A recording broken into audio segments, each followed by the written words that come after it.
Traveling the Vortex.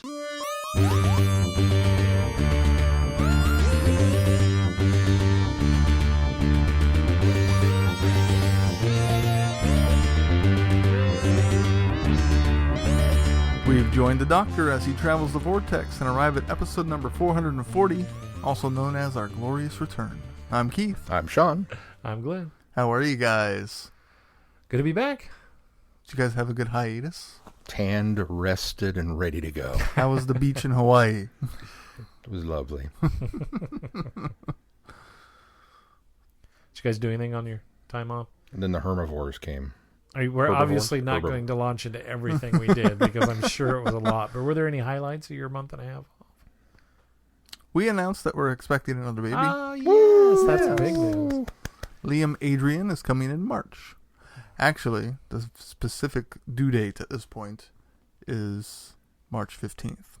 Is he really? Yeah. Beware the Ides. Yeah. Liam and I are going to share a birthday. Maybe. Although I'm encouraging Sarah to consider waiting 5 days for her birthday. So his birthday would be 3/20/2020. Oh, cool. Well, yeah, that's pretty cool. Yeah. But, you know. Can't argue with that. The Ides of March is also very good. 3/15/20. That's still a good birthday. That's still a good birthday.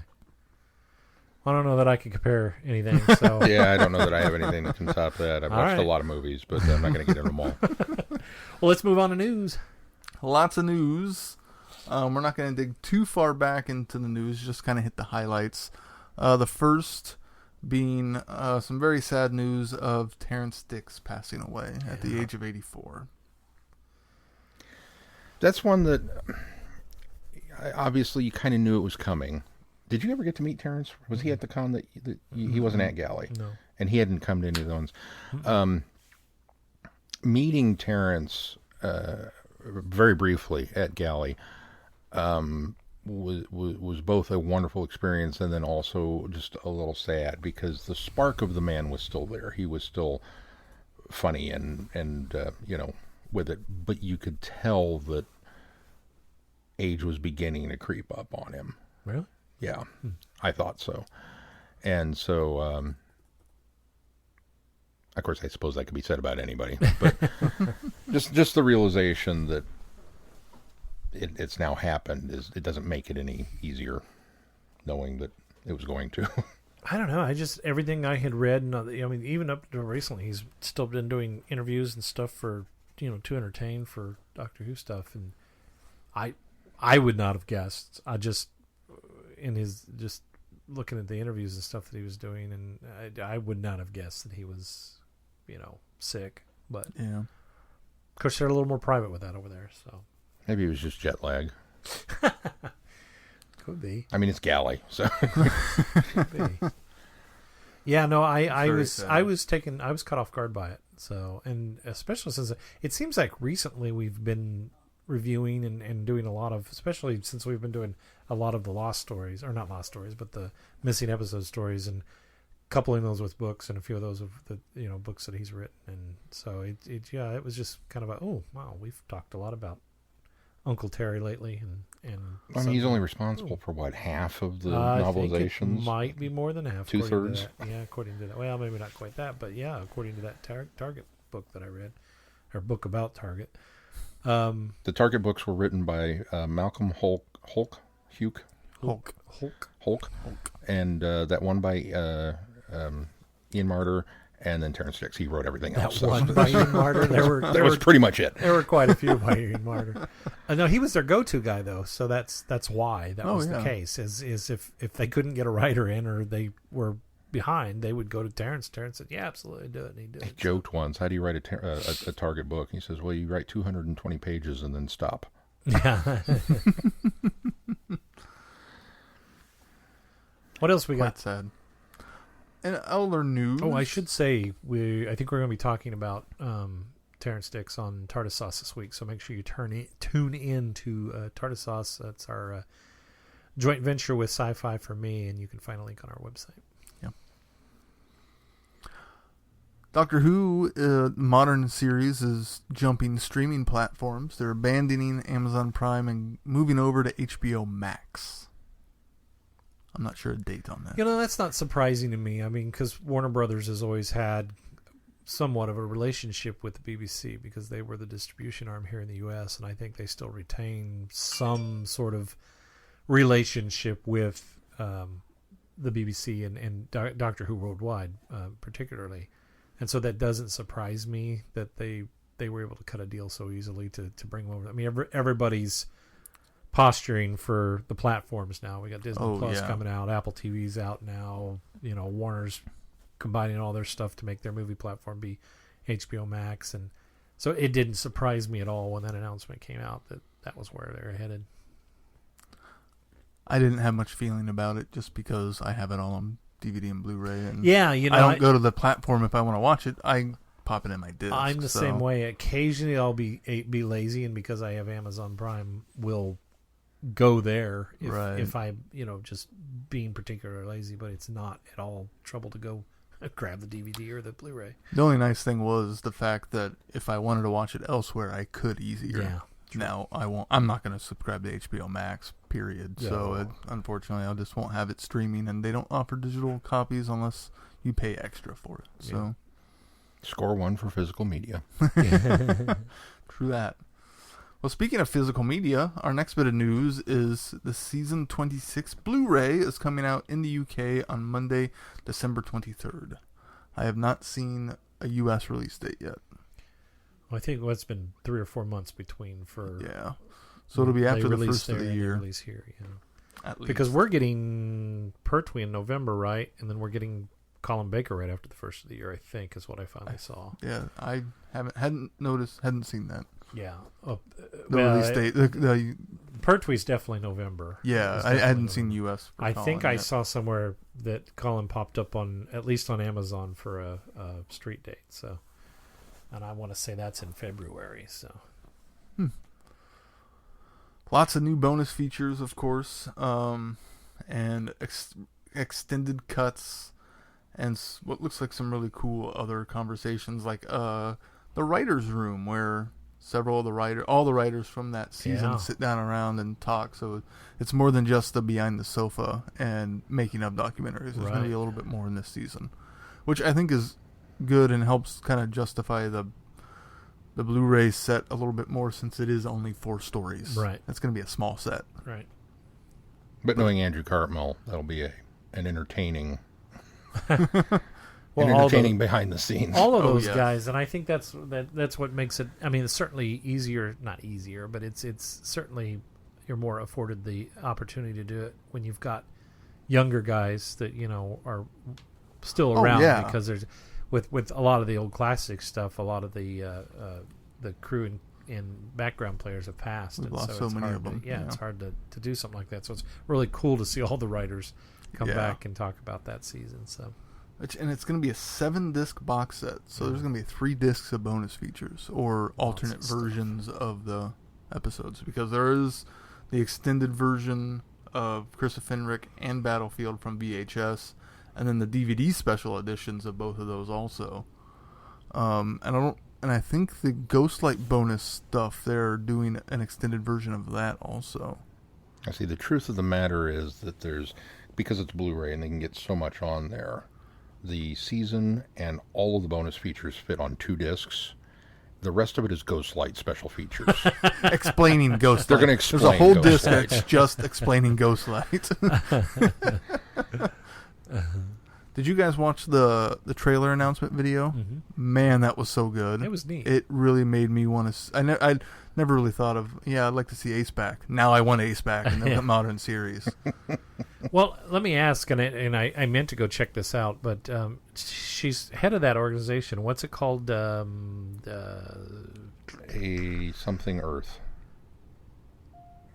Hold on. Well, what made me think of that was when Sarah Jane was, I think it was the end of season 1, when she's relating... Charitable Earth. A Charitable Earth. When she was relating the things that people had gone on and to do after, didn't she say Dorothy was running an organization, or had started an organization called a Charitable Earth? I believe so. I wondered if that was the tie When I saw the there. plaque, my brain went, Oh, I know what that is. Yeah, specifically from the Sarah Jane and episode. I'm not sure if it was from that for sure, but that's it's from Death of the Doctor. Okay. It's from the Sarah Death of Jane the Doctor. episode. Right, yeah. And it's also been mentioned in audio stories. Oh, has really? it? Okay. Yeah. Several audio stories. Apparently we haven't got there yet. So. Yeah. In Remembrance, specifically, Soldier Obscura, and then one other one. Okay. But yeah. So I thought that was cool that they Nice made that connection. Yeah. Yeah. For something as simple as a trailer. Oh, yeah. I kind of hope it's it was an announcement that we didn't really see coming. Mm-hmm. Because just the way it was even filmed, it felt like it fit in with the current season. Yeah, I think so. Yeah. And I think that's probably my favorite announcement trailer that they've done so far. I would agree. The potential of it is just amazing. Yeah, the one for Colin Baker I thought was cheeky, but it was... Yeah. It seemed like a cop-out, if you ask me. Yeah, I could see that. Maybe cheeky was the way to go with the weight of the season and everything that was behind the scenes going on at the time of it, Maybe they just thought, you know what, we're not going to wade into those waters. Although the end of that one, the payoff at the end was brilliant. Yeah. In the cell with Nicola Bryant. What are you in for? Marion Bryan, Brad bless. Yeah. All right, what else we got in the news? Well, speaking of Colin and Perry, Big Finish has announced they're going to be in a new audio adventure set for 2020. These stories will take place after the trial of the Time Lord and their audio adventure, The Ronnie Elite. So Perry and the Doctor back together again for a new box set. There's a whole bunch of Big Finish news, so we're just going to rattle through it real quick. Freema Agyeman is returning to Big Finish, this time in Torchwood, Dissected. So Martha Jones is coming back to Torchwood. Woohoo! Now Glenn has to listen. They have announced the 12th Doctor Chronicles, which is coming in 2020. That is going to feature, much like the 11th Doctor Chronicles, Jacob Dudman mimicking Peter Capaldi's voice and telling the story, kind of a narration sort of thing.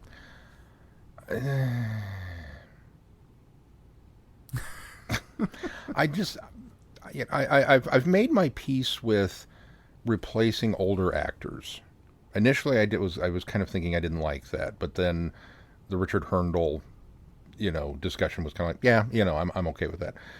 But replacing an actor who's it's still active seems weird to me. I think you're looking at it all in the wrong perspective, and maybe it's because you haven't listened to any of the Chronicles. That's true too. And that's exactly why I'm so glad that they call it the 11th Doctor Chronicles, the 12th Doctor Chronicles, the 10th Doctor Chronicles, the 9th Doctor. Yeah. I like that they do that because it's like somebody reading a story in their voice, telling a story in the voice of the Doctor. You know what I mean?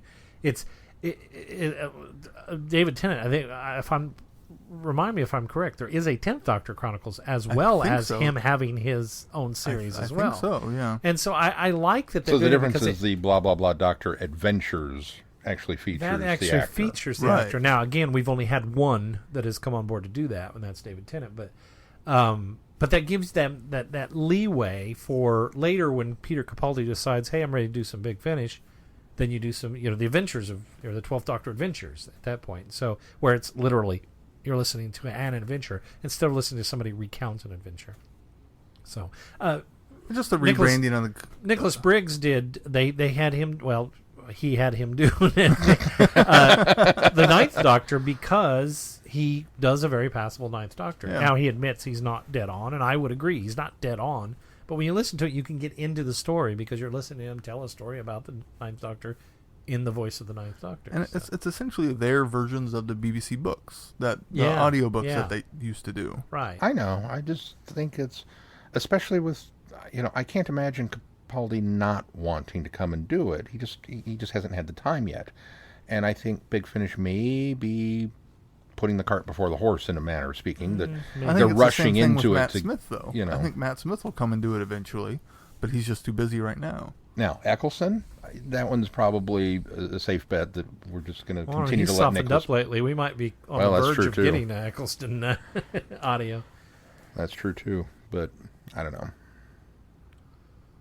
Was that it? That's it for Big Finish news. The last bit of news we have is there has been an author change for the next Lethbridge Stewart, The Laughing Gnome book on His Majesty's National Service. It's going to be written by John Peel now. Woohoo, John. Yeah. Very good. You can pre-order that now. All right, we're going to forego all of our feedback this week because we had a lot of news, and we're going to go ahead and move straight forward into this week's review.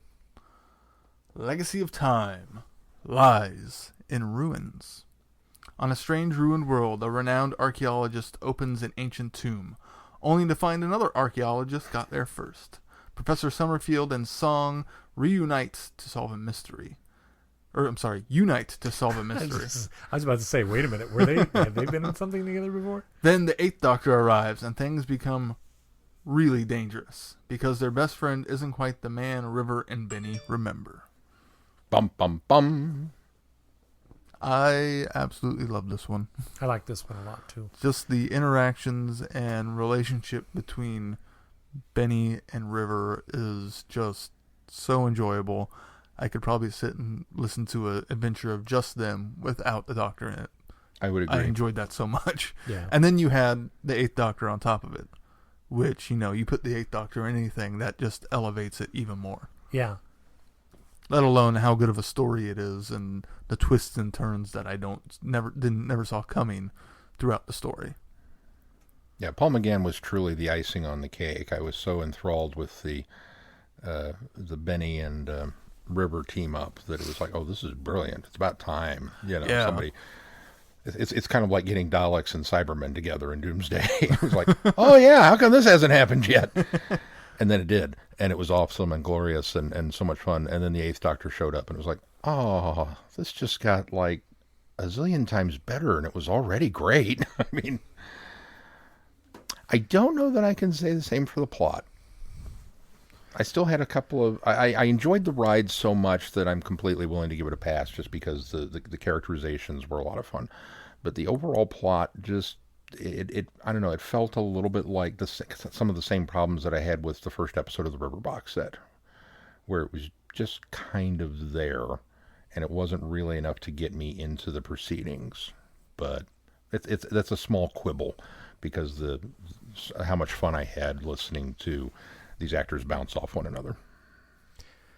I kind of felt the same way. I think I absolutely loved River and Benny together. I thought that's the best part of this whole story. In fact, Paul McGann's almost second to that in this whole thing. And I think part of that is purposeful and right, to the point of the plot, that this is kind of him in the midlife crisis mode. This is, him avoiding the Time War, him not getting involved.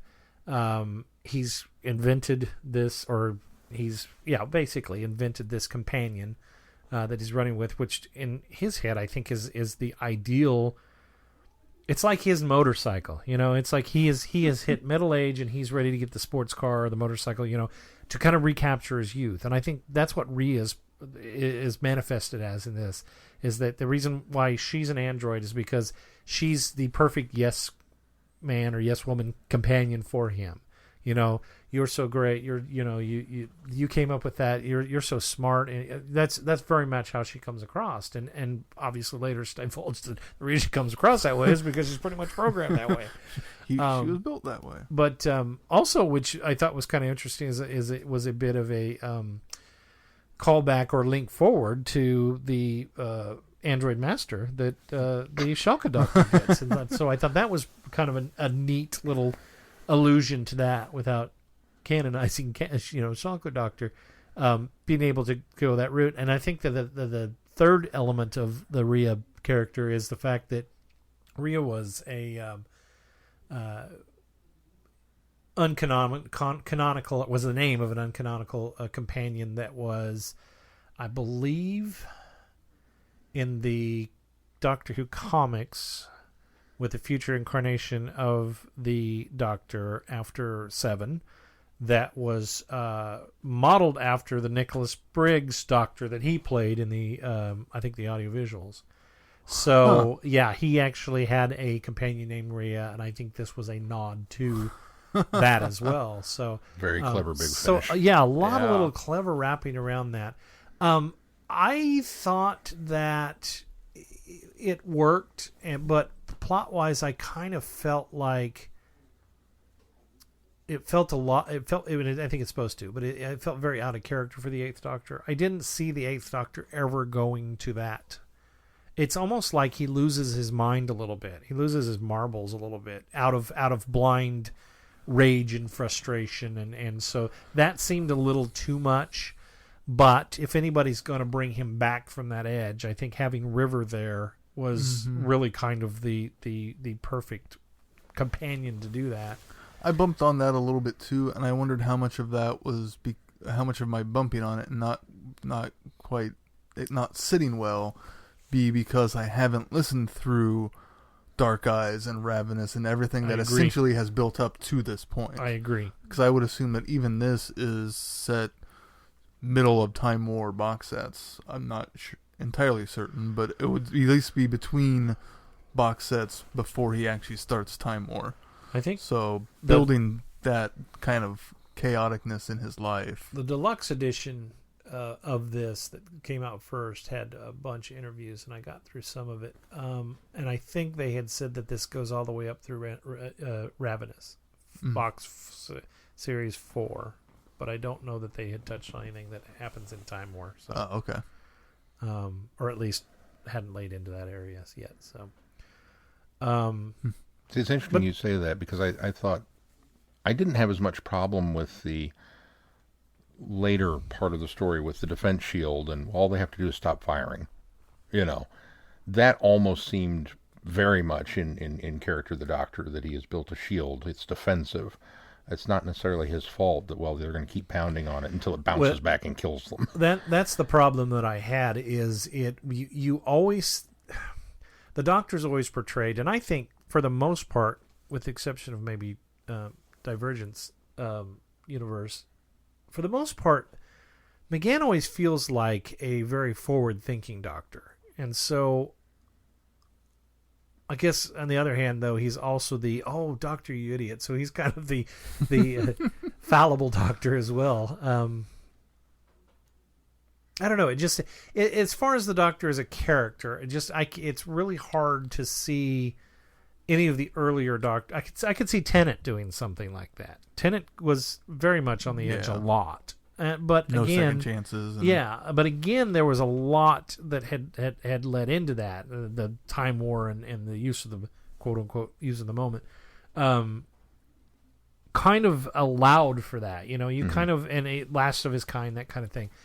This, I just don't. And again, I think it's as Keith pointed out, I think it's because we're not as familiar with everything that's led up to this. It just felt a little maybe out of character for me. And I think if we had listened to Dark Eyes and Ravenous, I think maybe I would have been more prepared for this Eighth Doctor. There may be a reason that I'm a little more okay with it than you are, and I won't go into why. So maybe now that you've said that, I kind of think, maybe stuff. Maybe there's a reason. And certainly, even not having listened to those, it feels like he's on the slippery slope towards the War Doctor. Yes, like he's always destined to head that direction, and that the adventure of Night and the Doctor is almost a last-ditch effort to retain his true self of who he is before finally giving in and going, okay, I'll fight this war. Yeah. So it feels like he's a part of that slope that's going downward. Yeah.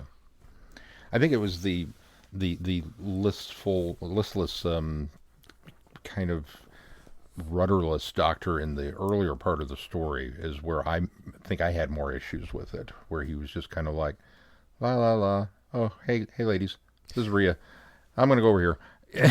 See, that was more familiar to me because we had just gone through what was the beginning of the beginning of this last Eighth Doctor adventure series where he had spent 800 years with the jellyfish. Oh, post Orbis. Yeah, so this was very post Orbis Doctor for me. Yeah, this very aloof kind of however you described it. That was familiar. And probably because we have just listened to that, and so I think maybe I connected more with that part of the personality rather than the kind of Time Lord triumphant personality that we end up with at the end of the story. Yeah. It'll be an interesting. I don't know. Maybe we should put that down as a topic that we'll go and we'll chart the different moods of the Eighth Doctor compared from when he starts to when he post Orbis to the War Doctor slide to just be kind of an interesting topic. Yeah. We're gonna have to get a lot more under our belts first. That's very true. Another thing at the pace they're we're not ready yet, but something I was worried about going into this was putting such two big personalities and quasi similar characters of Bernice Summerfield and River Song in the same story. And I think while it works really well, I thought that they would be almost too similar in order for it to work, but they're just enough different in their methods and their thinking and their this story really, if you read a Benny Summerfield book or story or listen to a story with Benny in it, you find yourself going, oh, that's very River-like, that's very River-like, that's very River-like. And when you watch or hear River Song stories, you find yourself thinking, oh, that's very Benny-like, that's very Benny-like. So at least from my perspective, and maybe I have a little more, even more so because I've been reading the Virgin New Adventure books, but so I thought you're going to put those two together and then you're going to have this really weird dynamic, but you can just tell they're just similar enough, but just different enough that they really work so well together. Yeah. And to realize that, River obviously was a pupil of Benny's, which works even more. That was a great way to maybe some of Benny rubbed off on River, and then, River brought to it her own personality and quirks. And it's just, it's so good. And both of them perform and both of these gals are very familiar with their own characters, so it's not hard to do. But written wise, Benny is very Benny in this, and River is very River in this, and I don't know how to describe it any better other than the writing and the performance embodies both the characters so well in this story. It really does. Agreed. All right, well, shall we move on to the next story? The Split Infinitive. We should let people know we're just doing 2 of these each week, right? 3. For the next 3 weeks. 3 for the next 2 weeks, right? 3 for the next, that's what I said. You had the numbers right, just in the wrong order. Yes, you're right, I did on the backwards. A criminal gang appears to have recruited a member with time-bending powers. It's a case for the countermeasures team. In the 1960s and the 1970s, the 7th Doctor and Ace have their work cut out to save the day twice over, and to make sure Gilmore, Rachel, and Allison don't collide with their past or their future. Bum, bum, bum. I really liked this one. I had a little trouble getting into it, just because it was such a gear shift change from the last story. It felt very different, and especially since the Doctor took a while to show up. But once I got into it and understand the mechanics of how it was working, I really enjoyed it. I highly appreciated this one for the structure and what they did with it. I thought that was very clever. This is my least favorite of the series, of the entire box set overall. It felt very Matt Smith era storytelling of the duel, but I thought it was clever and pulled off really well. And Ace and the Doctor are enjoyable. The countermeasures team is enjoyable. Thank goodness we've gotten a couple of countermeasure stories now under our belt, in order to be familiar enough with what's going on here. But overall, it just, I don't want to say I didn't like it because it was exhausting to listen to, because a lot of times when you're engaged with something that much, it's so much fun to be able to kind of think through how this is, happening. It almost is, it felt repetitive to me. And I think some of that was on purpose. Yeah, but. And I think that's what, to its detriment, I think is for me anyway, is why. Now, don't get me wrong, it's a good story, and I enjoyed it. I had a lot of fun with it, but this is certainly my least favorite of the set. The Doctor and Ace were really terrific, and I like the fact that they're, she's dumped off with the past team, and he's in the future, and they have to continue to explain that it doesn't matter what happened in the past because these events are happening, congruently to each other. Things could possibly different. It just because you didn't die in the past doesn't mean you're not going to die in the past now because of the events of what's going on. So. Yeah. I thought that was a very clever working of that in order to have a segment in the past happen. And then, it was almost a trope when they would come back to the future segment. Oh, yes, I remember now. This is what happened to that, because you didn't have that memory until it actually happened. Right. That was a really cool dynamic of putting that in there.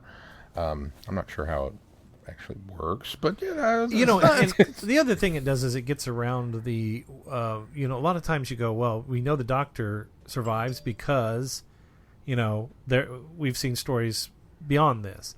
But it was really kind of cool to be able to put a sense of just because it happened and you're still alive now doesn't mean that you're not going to die in the past. I thought that they did that very clever because there's you could have easily defaulted to the whole, well, he's still here now, so obviously they fixed it, but they didn't because of the way that this time entity was splitting the. What was it? Initiative? Well, and the fact that... Infinitive. The fact that, Kazan, or whatever the bad guy's name is, actually succumbs by that method, where he dies in the past and disappears in the present. I thought that was a great way to finally show us, after talking about it for so long, how it was going to work. It was a payoff. Yeah. Yet again, this is one that only the Seventh Doctor and Ace could have pulled off, because I can't see the Doctor entrusting any other companion to kind of roam around in another decade. Maybe the Fifth Doctor with Nyssa, but, go take care of that. Okay, Ace is up to that challenge, and it kind of fits right in with, whatever training that we may or may not be gearing up for.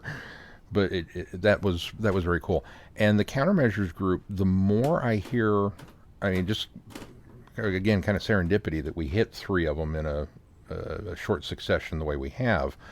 But the more I hear the countermeasures group, the more excited I am for countermeasures. I kind of I think we just maybe need to get a box set on the list and go. And I think it will maybe retroactively fix a lot of the things that I had issues with Andy's story, being that was the first one we jumped in on. Is that the more familiar I become with them, the more I enjoy these people. Sure, so, I agree. The only part of this that I have a little quibble with is the MacGuffin, is the being itself that got split in 2, and very little explanation of how, why, and what happened. It kind of became the hand waving, we fixed it. Well, yeah, I would agree, but. Moving forward with the box set, I think I'm beginning to see a thread and assume that the explanation of what happened is coming down the road. Yeah. I'm holding out, You haven't listened to everything yet. I haven't listened to everything yet. You haven't listened to everything yet? Yeah. No. I'm only about half a story ahead of where we're at recording-wise, so... Yeah. I'm under the assumption that all will be revealed, and I'm withholding judgment of that aspect of it until I know for sure. I will say that I did have to physically restrain myself from proceeding on into the 4th story when I was listening to these, because it would have been very easy to do that, and then I got to worry that, because I listened to these kind of at the beginning of last week, and I was like, I don't want to get too far ahead. Yeah. And I already feel like maybe a week's worth is going to be too far. So I'm grateful that Keith gives us a synopsis, because then my brain goes, oh yeah. Well, I'm still a few weeks out from having heard these, and I had forgotten this was the 2nd story in the set, because they don't necessarily go in order, forwards or backwards. So, what did you guys think of their explanation of the unit dating controversy? One more yet again. Yeah, it's one more attempt to answer that question, and I think it's clever enough. If you want to, if this is where you want to land and say, well, this is why. I think it could. There's probably enough room in the canon for all of the explanations to fit in. I'm sure there is. I do kind of wish that a unit dating controversy explanation would have been given in a unit story instead of a countermeasure story, but that's a quibble. That's true. Unit probably just doesn't even bother with it. We've got 2 filing cabinets. One's marked 70s, one's marked 80s, and it's got duplicate files in both. Well, that's one thing that kind of sat weird with me is the fact that this is set in the 60s and the 70s, not the 70s and the 80s. So it feels like a not really attempt to explain unit dating controversy because it's dragging the 70s back to the 60s. So how, I guess that, yeah, it drags the rest of the time. Which is also dragging the rest of the time back, but so, it just feels, I don't know. I think that makes a lot of sense. I thought they were going to also, jumping tracks completely, tie this into a First Doctor companion chronicle story, because there's one called The Rocket Men. Have you guys listened to that one? I'm familiar that there is one. It's a really good story, and the fact that it's a society where there are these rocket men in the future space world, and I wonder if that's what they were trying to do with these rocket men, because that was sort of the impression I got. They don't really give any other explanation. Yeah, it was a call back or forward to that. So. Well, just because of the way that line is dropped, the rocket men, and then it's a dun dun dun, and they go to the next scene, and it kind of felt like... I just felt like there almost needed to be more of a acknowledgement if it is supposed to be, more than anything else. And if it's just an Easter egg for the people who have listened to that story, cool, I picked it up. If not, then... Is it the same author? Good question. That would be, I think, maybe what cements that one. But I will say that when I heard that, I felt cheated that I haven't listened to the Rocket Man yet. Well, this was John Dorney. Dorney. Is the Rocket Man, is that one of the new Doctor, the new First Doctor? I don't believe it is. I believe it's William Bradley. Thank you, William Bradley. It seems like I had heard that. I had listened to that story. I but believe it's a companion chronicle. Okay. I think maybe I have listened to that, but it's been a while back. Yeah, it was Companion Chronicles 6.2, written by John Dorney. So, okay, well, there you go. I'm calling it official. Yeah, it's official then. I think that was an odd.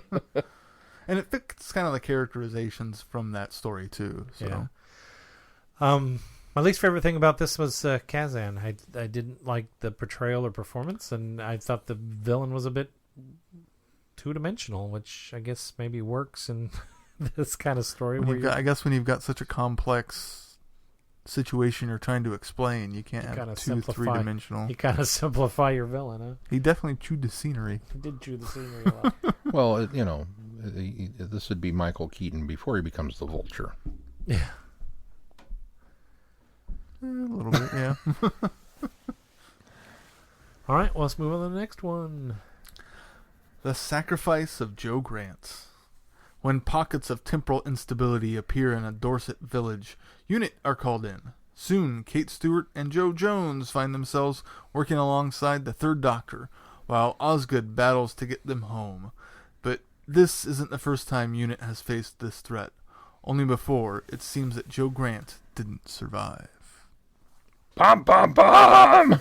Yeah, this one is definitely one of my favorites, if not the best in the entire set. This one was a tearjerker for me a couple of times towards the end, especially. Yeah, especially near the end. And I when I started this one, I kept thinking, okay, are they going to go there? Are they really going to go there? Are we going to off Joe Grant in this story? Spoilers, by the way. Well, it's kind of in the title. No, I mean, well, we're going to be spoiling this, but oh yeah, just I wonder, are they done? Are they going? Is she stepping away? Yeah, is she done? or are they going to say, oh, we're going to do this story here, but then if we want to do more, obviously we can back up and set in the past, because this is Joe Grant in the future. This is like present day. Yeah. So present day. Post unit box set that she did. Right. Exactly. So I mean, this is present day Joe. We still have past Joe that we can still do. Third Doctor adventure stories with. So it wouldn't have been unheard of for them to kill off present day Joe.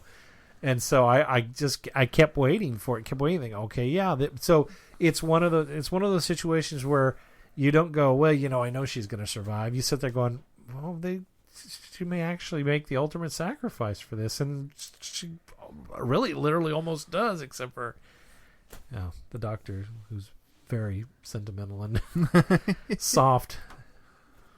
but he's not, because the third Doctor never is. But to have that moment, it so paid off. It was so good. Yeah. So good. I felt, as much as I enjoyed the moment, I felt it was a little too easy. It was easy. We don't get an explanation of how he did it or anything else. I don't think we needed it, though, because it was the third Doctor. Had anybody else done it, I'd have been, okay, I want to know, how did the third Doctor, just knowing that he did. You got to rely on the emotion of the moment instead of putting your logic into it. And just knowing that it was the third Doctor that did it, who is probably one of the most staunch, by the book kind of doctors that there is. And this is the third Doctor. Well, we don't know when he actually did it. So I would have, in my head canon, because I think he kind of softens more once Joe leaves. He does, yeah. And I like to think with Sarah. Yeah, I like to think in my head that because of the way Joe leaves, he is like, I'm going to go save her. Yeah. To make sure she can have that future. I think you're right. So it's part of the, his sadness of her leaving him. Spurs him to go do it. Well, but she did get to have that future. Yeah, because but it's still future or still present day future making the sacrifice. Yeah. That was really good. And then Kate getting to talk to her dad. That was and I thought for almost the entire time we weren't actually gonna hear the Briggs voice. I didn't think we were either. In the performance of the Brigadier, I thought was very spot on. Yeah, it was so well done. At first, I thought they had gone in and pulled audio clips and stitched it together. It was that good. Yeah. That's how good it was. Yeah. Actually, I knew that they didn't because I had heard back when they announced this box set who the guy was going to do the voice. So. Man, it's so good. It's so good. But that I love the fact that her resistance of doing it, and not mostly to the fact that it would be so painful for her, knowing that he is already passed, that but never getting to say some of the things that she wanted to, and just her being very resistant from, but using the excuse of, well, I can't because that would, kind of mess up, that's dangerous and that kind of stuff. Using that guy as more of I just don't think she felt like she could deal with it, or rather than there bearing any sort of threat. Yeah, no, that was totally the cop-out reasoning in Kate's mind, which is what made that moment that much more, the she finally gets over the idea and does call. And I was with you. I didn't think we'd actually hear it. But then we did. And I think it was probably more satisfying that we did. Mm-hmm. And I think by that point we'd all been kind of drugged through the ringer and needed to hear it. Yeah. And the fact that it was such a short amount. We didn't get some long drawn out. Yeah. We didn't hear the whole conversation. Yeah. We just heard the tail end. And that was just the right amount. Well, and I like the fact, too, that the Brig, in one of his moments of clarity, is with it enough to kind of sort of think he knows what's going on. Mm-hmm. Yeah. I like that they didn't come out and say it, but they implied. Yeah. And that was enough for me to go, all right, I'm good with this. Well, it would have been too much if they'd come out and said it. So with just having that subtle implication, I thought was, This is the one that made me okay with recasting. Oh, is that right? Because he hasn't heard any. You haven't heard Tim Treloar, have you? I've not heard any Tim Treloar, and he is phenomenal. Isn't he great? He's not quite spot on, but he's good enough that it's easy to let it, let it slip away. Oh, you completely fall into the character after a while because Yeah. you notice the subtle difference starting off, but then once you're into the story, you've totally bought into the fact that he's the third Doctor. It's the equivalent of listening to an older Peter Davidson or an older Colin, and you just, once you get acclimated, you're off and running. And he was so good as the third Doctor. The rhythm, the cadence, the speech patterns, the inflections on certain words, just mesmerizing listening to this. And I really enjoyed it's technically a callback or future callback or call forward, that when Joe's going on about, well, look at my face, I don't look the same, and he's kind of like, oh, don't you? And it was very 11th Doctor or 12th Doctor and Clara. Yeah. You know, it's just, I just see you. I don't see, I thought that was wonderful. Mm-hmm. And there's so many good moments. And there was a lot of great moments in this. Osgood. Osgood was great. Joe with the unit team, I just love. Yeah. It's so enjoyable. Her relationship with Osgood and Osgood throughout the entire thing is great. And Kate throughout the entire thing. I had hoped that they were going to do a little more connecting Sergeant Osgood to Osgood, but I just thought it'd be so easy to do it now. So easy. This is your opportunity. When she said, "Oh, Osgood's going to do it," and all the third Doctor had to do is Osgood. I've got an Osgood. I thought this is the moment to do it. Maybe that's all they wanted, but I just I just wanted a little more validation that was dad or granddad or something. Whatever. It's not important because obviously the thrust of the story is more on the emotional end. Is anybody else a little weirded out that we are living in a future now where there are dead people that have risen from the grave that are still alive, that are that are back? And Unit's just going to kind of clean it up. I mean, yeah, we're going to take care of that. I assumed clean it up, click, click. No, I mean, the peasants, that one's an easy one. Yeah. The fact that they brought back a peasant from 1400s and they're now in present day, I can buy that. But the guy that died last week crawled out of his, that to me is going to require a bit of some explanation there.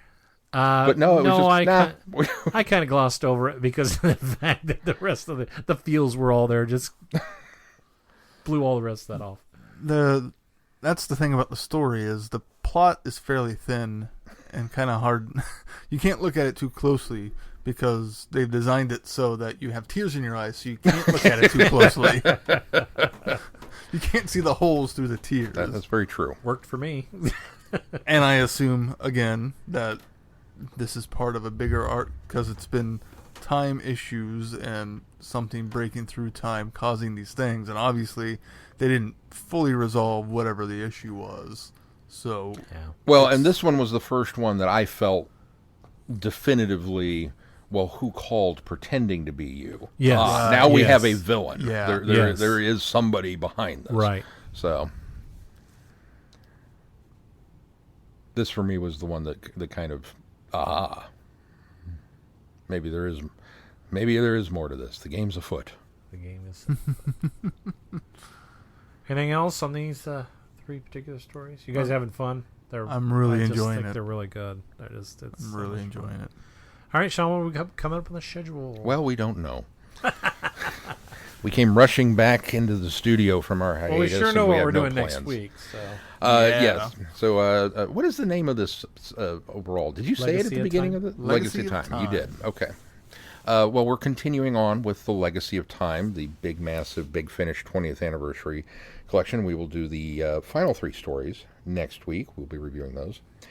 And then we're going to be having a little fun with a return to our Beyond the Doctor series, where we go and take a look at Doctor Who actors in other works of fiction. You know why? Why? Because Glenn? you know what time of year it is? What time of year is it, Glenn? Spooky time. Spooky time? Spooky time. September 1st entered the Halloween season.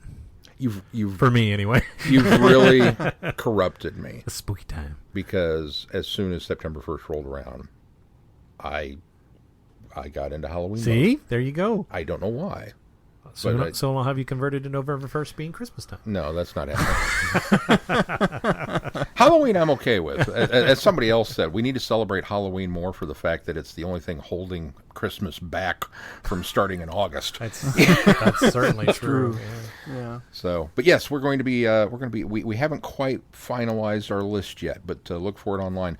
We're going to be looking at specifically doctors the actors who played the Doctor as they made appearances in horror films or suspense thrillers or there you go. Spooky time movies. We are blurring the line a little bit, yeah, but certainly thrillers of some sort. So we will get that list published and online, and so we're finishing up with the Big Finish, and then doing the spooky time stories up through the end of October for Halloween. Yes, and then we'll be back with more. And we also have TopCon coming up in a few weeks, and we'll be doing a little something for that as well. Yeah, if you're in the area, definitely come visit it and see us at TopCon along with Sci-Fi for Me. Yep, we'll be doing something special for them as well. Joint panel.